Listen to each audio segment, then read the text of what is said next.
സ്നേഹമുള്ളവരെ, ഹീബ്രു ഭാഷയിൽ എഴുതപ്പെട്ട പഴയ നിയമത്തിലെ ആദ്യ വാചകത്തിലെ ഒരു വാക്ക് മറ്റു ഭാഷകളിലേക്ക് തർജ്ജമ ചെയ്തിട്ടില്ല എന്ന് നിങ്ങളോട് പറഞ്ഞാൽ നിങ്ങൾ വിശ്വസിക്കുമോ? സത്യമാണ്. ഉൽപ്പത്തി പുസ്തകത്തിലെ ആദ്യ വാചകമായ ആദിയിൽ ദൈവം ആകാശവും ഭൂമിയും സൃഷ്ടിച്ചു എന്ന് പറയുന്ന വാചകത്തില് ഹീബ്രു ഭാഷയിൽ ഉപയോഗിച്ചിട്ടുള്ള ഒരു വാക്ക് മറ്റു ഭാഷകളിലേക്ക് തർജ്ജമ ചെയ്തിട്ടില്ല.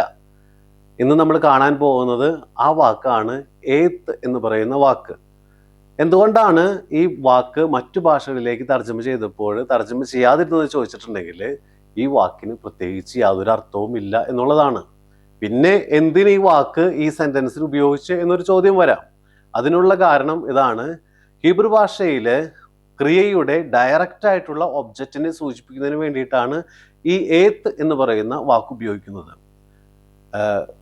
ആദിയിൽ ദൈവം ആകാശവും ഭൂമിയും സൃഷ്ടിച്ചു എന്ന് പറയുന്ന സെന്റൻസിൽ ക്രിയയായ സൃഷ്ടിച്ചു എന്ന് പറയുന്ന ക്രിയയുടെ ഡയറക്റ്റ് ആയിട്ടുള്ള ഒബ്ജക്റ്റാണ് ആകാശവും ഭൂമിയും എന്ന് സൂചിപ്പിക്കുന്നതിന് വേണ്ടിയിട്ട് ആകാശത്തിൻ്റെയും ഭൂമിയുടെയും മുൻപിലായിട്ട് ഈ വാക്ക് ചേർത്തിട്ടുണ്ട്.